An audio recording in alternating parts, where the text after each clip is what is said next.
Partia Socialiste e Shqipërisë kremtoi 34 vjetorin e themelimit, një përvjetor që vjen pas fitores që korri kjo forcë politike në zgjedhjet parlamentare të 11 majit, duke marrë 83 mandate. Nga selia qendrore e Partisë Socialiste, kryeministri Edi Rama tha se përgjegjësisë që i besuan shqiptarët nuk i trembet, por është i vetëdijshëm që shumë gjëra duhen bërë më mirë me qëllim antarësimin e Shqipërisë në Bashkimin Evropian.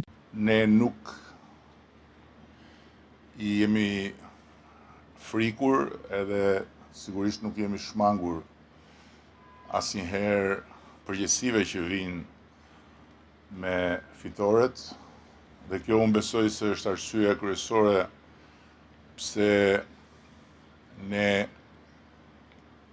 nuk lodhemi së fituari, e natyrisht që shumë gjëra duhen bërë me patjetër më mirë në kushtet kur kjo fitore është e lidhur me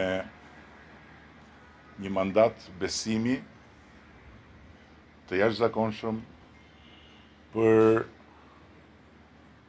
të udhëhequr vendin dhe për të antarësuar Shqipërinë në Bashkimin Evropian brenda kësaj dekade. Festës ju bashkua gjenerata e re e Partisë Socialiste, por edhe veteran, si Ethem Ruka, Gramoz Ruçi dhe Arta Dade. Sa kohë do ta shoh këtu në oborrin e partisë, jam i sigurt që partia është në rrugën e duhur.